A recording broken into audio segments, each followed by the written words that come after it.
Performance isn't just about what happens in the moment. It takes careful design and unwavering dedication. It's the balance of innovation and determination. Audi, the official innovation partner of Sky Sports.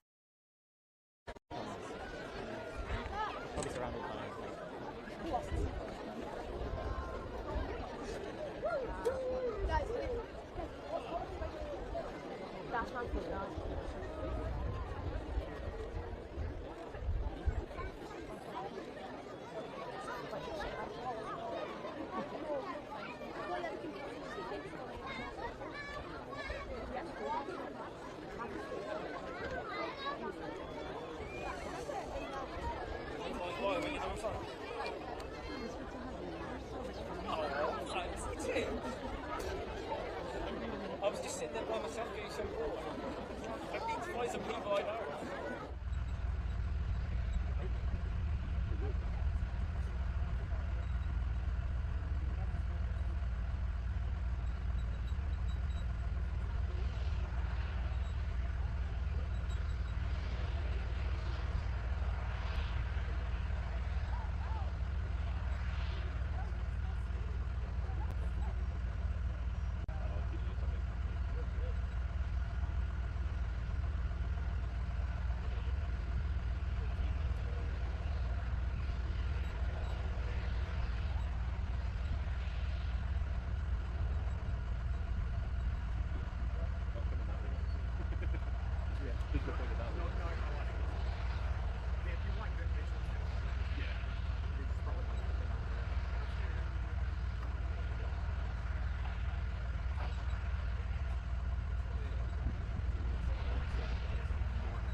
A private visit, we're told, but he will be mixing presidential duties alongside his personal openings of the golf club to be opened in.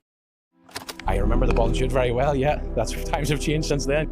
After school, you come down, ball and shoot, and you could be waiting. A substantial crowd seems to have gathered, James.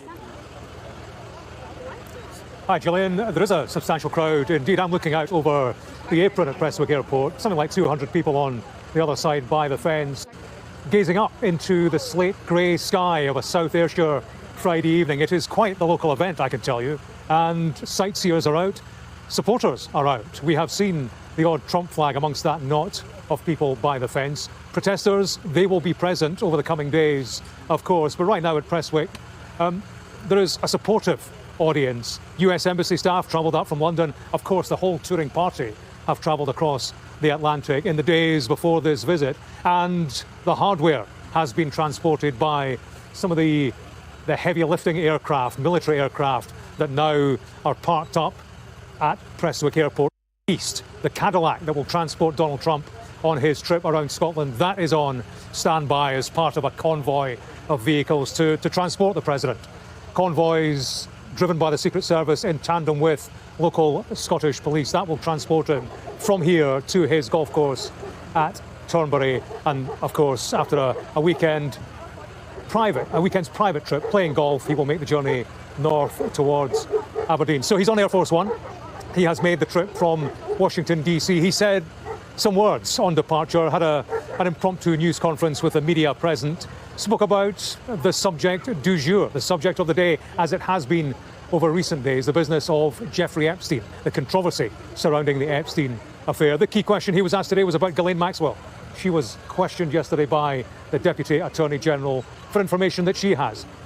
Would it shed any light on Trump's links with Jeffrey Epstein? His answer today was, I don't want to talk about that. So President Trump, on board Air Force One, he travels typically in the presidential suite, that is, towards the front of the plane, press in the back. He's no fan of the aircraft, of course, and is still contemplating the offer of a Qatari jet, controversial offer of a Qatari jet to replace the aging Boeing aircraft that the Americans are replacing, but they will not be ready soon enough for Donald Trump. He's grown impatient with the aging machine, currently now making its descent towards Prestwick Airport, one of Scotland's oldest airports, much celebrated over the years, of course, because of one extremely famous visitor, arguably more famous than Donald Trump himself, in the year 1960. I'm not going to ask you as a quiz question who that was, Gillian. I can tell you it was Elvis Presley, the one UK appearance that he ever made on his way back from his national service in Germany back towards the States. He made a stop at Prestwick, came off the aircraft and asked the waiting crowd, where am I? So that was then, this is now. And we can see Air Force One descending with its extremely famous VIP on board, Donald Trump, President of the United States, touching down, wheels down at Prestwick for Donald J. Trump. Making his way to Scotland, the President, of course, with Scottish roots. And that's a large part of why he is here. Opening a golf course in Aberdeen early next week, a golf course in honour of his mother, Mary McLeod, who was born and raised in the Isle of Lewis. That's the affinity he feels with this place. That's why he has invested in Scotland over the years through his golf courses. And that's why he's come here for a holiday, a weekend of calm amidst the Washington storm. James, it will be a little bit of a busman's holiday, though, won't it? Because he is endeavouring to have various key meetings, not least with Sir Keir Starmer, and on Sunday, we're told, Ursula von der Leyen.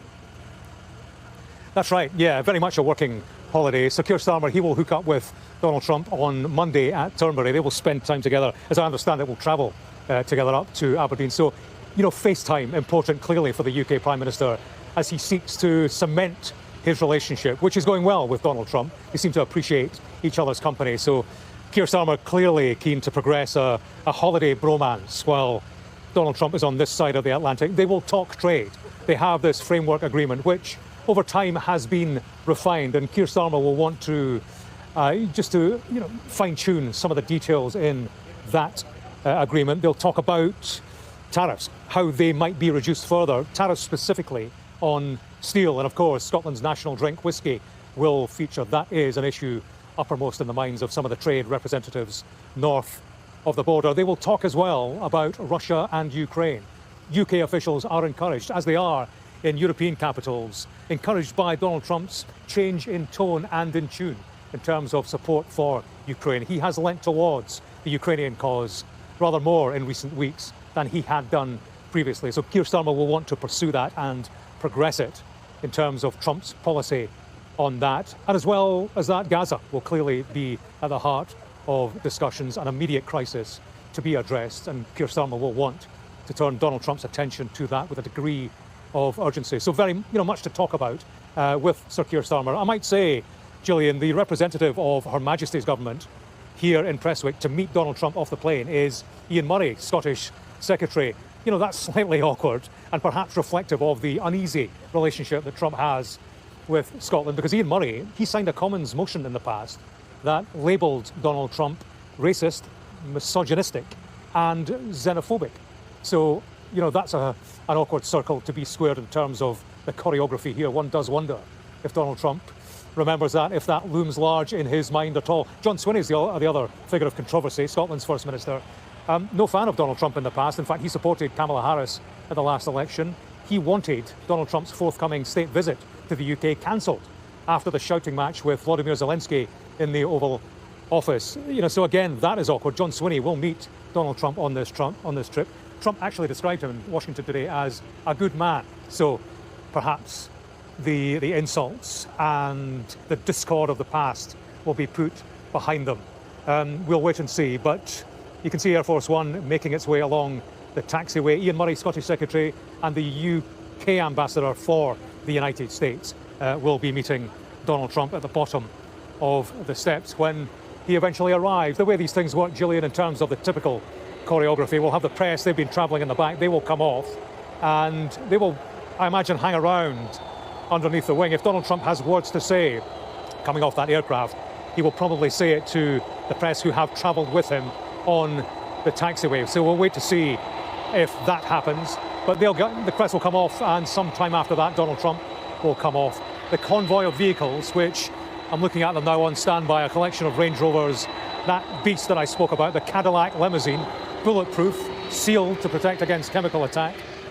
Windows which are 5 inches thick, that has been flown in, and that will be Donald Trump's taxi around Scotland. It's on standby just to the right as we look at the plane. Centre of the convoy, which is, the kind of convoy you see Donald Trump travelling around in, one that has an ambulance as part of it. It has a jammer, typically to jam mobile phone signals as it makes its way. So, extremely tight security in terms of the transport of the president and in terms of the environment. Roads have been closed, fences have been erected around Turnberry, some 10 foot high. I personally have never seen security like it. I've covered Donald Trump visits to Scotland several times in the past, and I can tell you this is a place on lockdown. Conor will be able to speak about this more because he's been here over the past few days, but movement has been extremely difficult for locals. Members of staff trying to make their way to hotels and so on. It really is the tightest of security for a man, of course, who faces danger. A man who, a year ago, was the target of an assassination attempt. So, to that extent, there is extreme sensitivity to the kind of dangers that a UK visit might present. A UK visit that is taking place, remember, amidst protests on the ground here. James, we're going to leave you there because you are literally very close to the action, which means that we can't hear you very much anymore. But let's cross to Conor Gillies, who's at Turnberry for us, just to talk about, James mentioned you there, gave you a name check, because he said you'd know more about the lockdown, the security measures that have been taken to facilitate this visit. Well, that's right, Gillian. This has become something of a circus here in Turnberry over the past few days, ramping up those security efforts as the man himself, President Donald Trump, winds his way through the Ayrshire Hills to this place, Turnberry, the golf resort that he owns, and the President himself, as he boarded Marine One, heading towards that aircraft you're seeing right now that has touched down in Scotland. He could not resist that boast that this is the best golf course in the world, in his view. He says this is the best resort that the world has to offer. And this has become, as I said, the very centre, the epicentre of the biggest security operation in Scotland in very many years. Suggestions of up to 5,000 officers as part of this deployment drafted in from across the UK due to the sheer scale of the events that we are about to witness in the next few days. And this town here has become something of a fortress. James there describing that large fence. We know Donald Trump likes a wall. Well, he's got it in the form of a massive fence erected along the perimeter of this golf course that we expect him to be enjoying over the next few days before the play turns to politics when on Sunday we have Ursula von der Leyen coming for that summit with Donald Trump. And then it's the turn of the British Prime Minister, Sir Keir Starmer, landing here, according to Trump himself, earlier on confirming that, and the discussion around the trade deal that the US and the UK have signed. Donald Trump saying Keir Starmer is a good guy. They enjoy each other's company. They're going to enjoy, he says, a spot of lunch, a spot of dinner in this luxury hotel that you see behind me here. And he also revealed that they will be doing a little celebrating, a direct quote from Trump himself, raising a toast. Well, will that be the Scotch whisky that has been at the centre of these trade talks, that have been a point of contention during these negotiations between the UK and the US? Well, will they be parking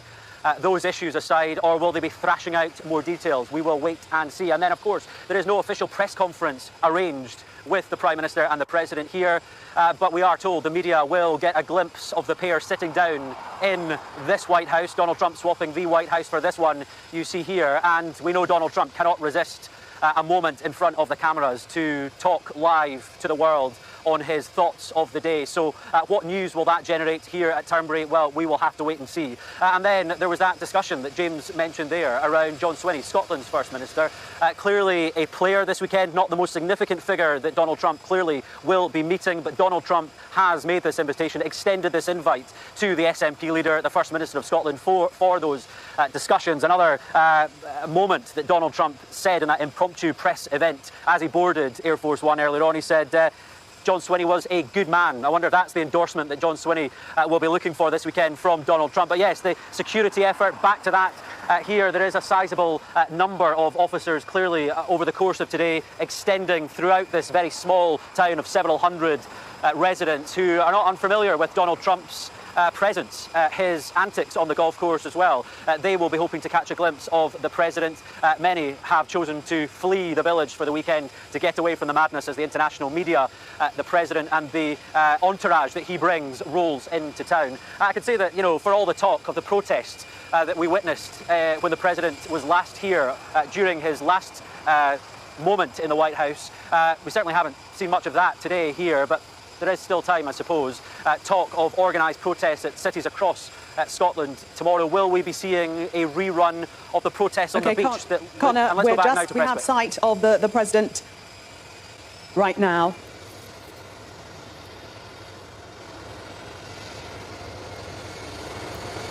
So President Trump there giving a little wave to the crowds that are gathered, some 200 people or so, the outskirts of the airport perimeter.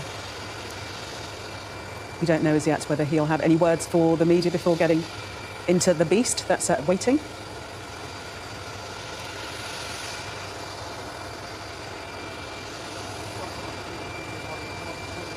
James Matthews is at Prestwick Airport for us and has sight of the President as he arrives there. James, the crowd's still there. Are you able to tell whether they're friends or foe?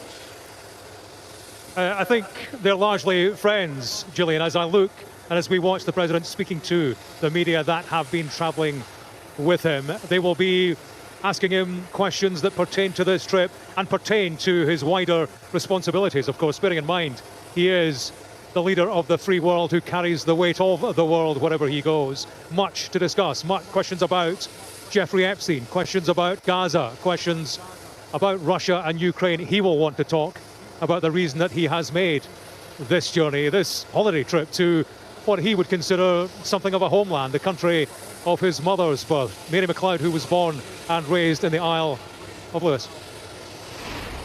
OK, well, let's listen in live to what Donald Trump is saying. What is missing in the UK deal that you have to work out? Nothing. We I think it's more of a celebration than a workout. It's a great deal for both. And we're going to have a meeting on other things other than the deal. The deal is concluded.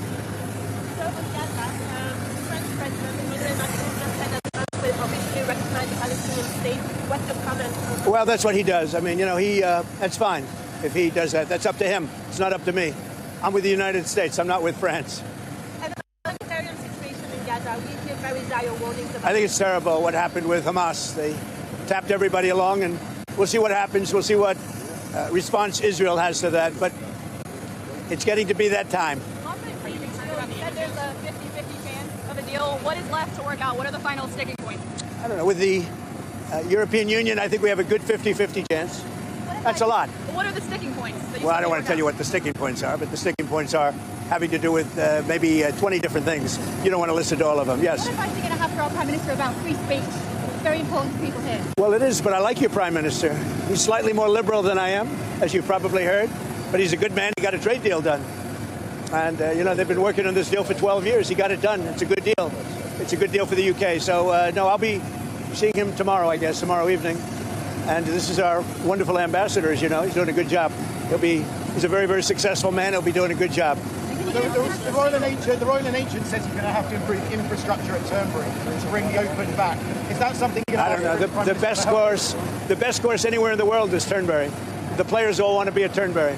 Everybody wants to be at Turnberry, so we'll see how that works out. The infrastructure needs to be I think the infrastructure in the course is good. In fact, the Royal and Ancient, I don't know if you're aware of this, they spent a lot of money, hundreds of thousands of dollars, or probably into the millions of dollars, and they've laid all the wire for television and for electricity under the holes of Turnberry, so that when the Open gets there, they have it all done. They paid for that. But we're talking about roads and railway stations. I don't know. See, I don't know what you can do. All I can tell you is that it would be the best place anywhere in your country to have.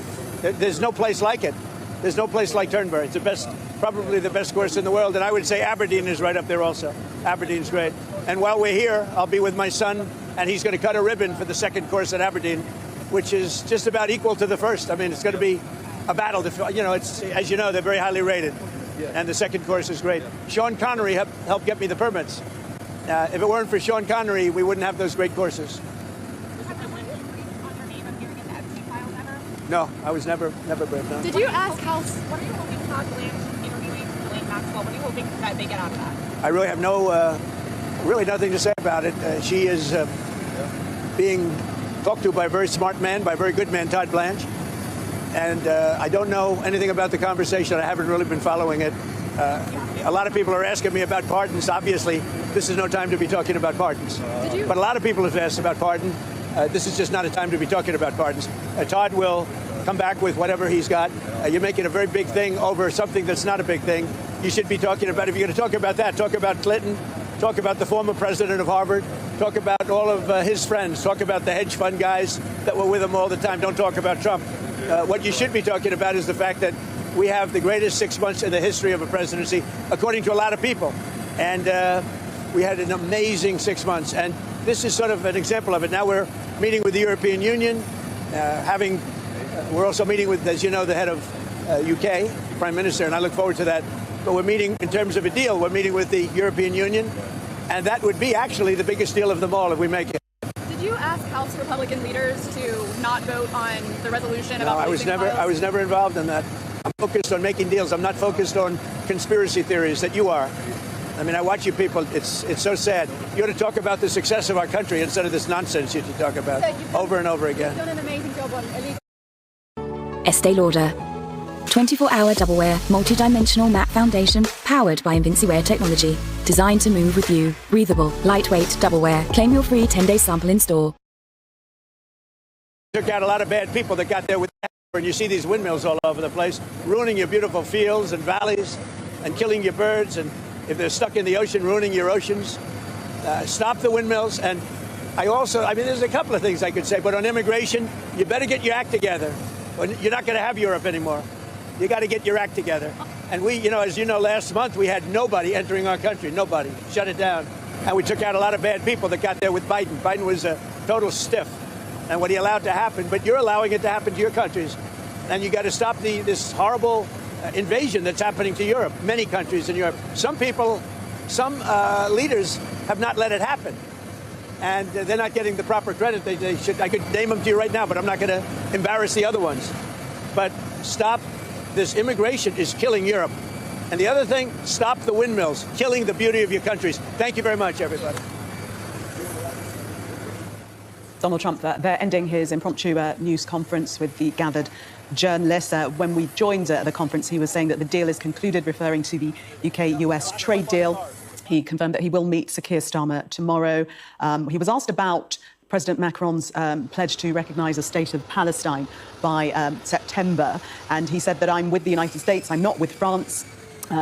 recognising or actually diminishing what President Macron has said. He said that he likes our PM. He's slightly more liberal than I am, he said, but he's a good man, and he got a trade deal done. He spoke about Turnberry, saying it's the best golf course in the world, and his son will be opening a second course in Aberdeen, which Sean Connery, incidentally, helped him get the permits for.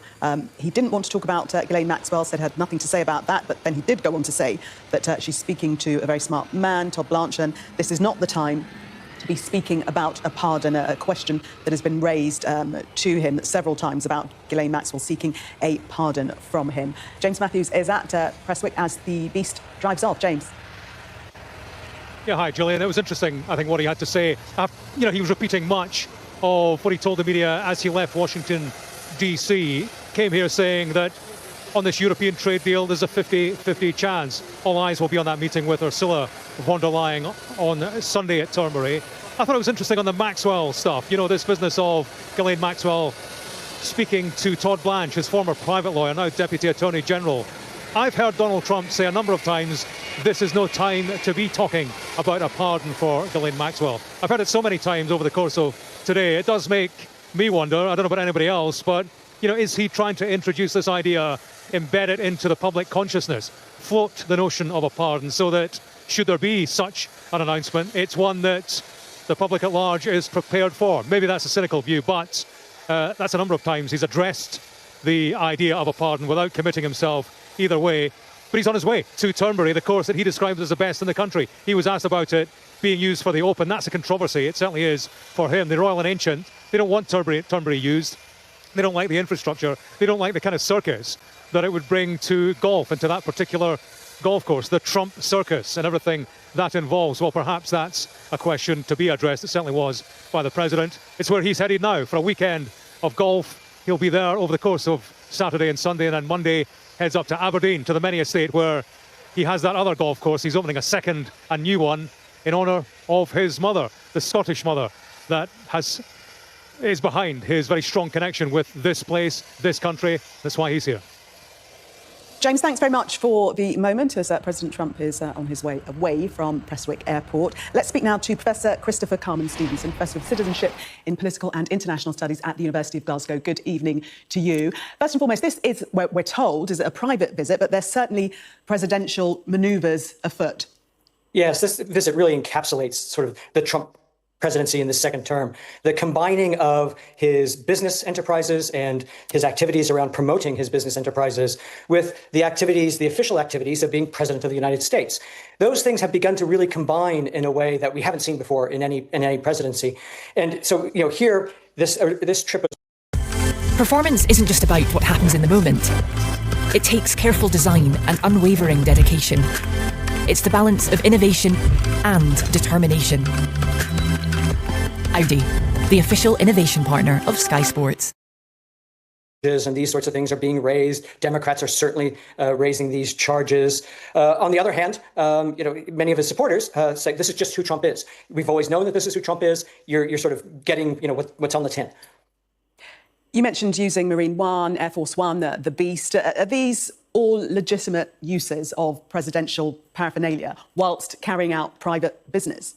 Is it legitimate? Well, many presidents, to be fair, should say that many presidents, for instance, when they've traveled, they have played around a golf or something to that effect. Now, President Trump, according to reporting out of the Washington Post last weekend, President Trump has spent about 25% of the days in his second term playing golf. And he spent about a third of his time at his residences associated with his business enterprises. So it's that sort of blurring of the lines, which is really something that we haven't seen before and raises these questions about what are the legitimate uses of the sort of trappings of the office of the presidency and what are the costs to the American taxpayers associated with Trump using them these ways.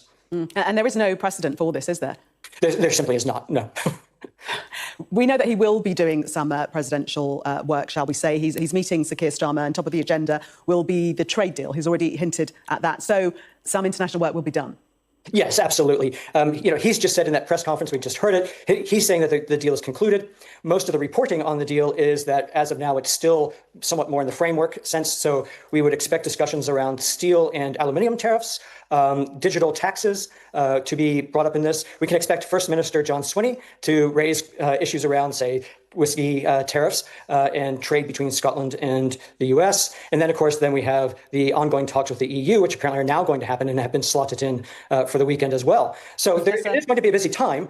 Those will be mostly high-level. Professor Christopher Carman, thank you so much for speaking to us.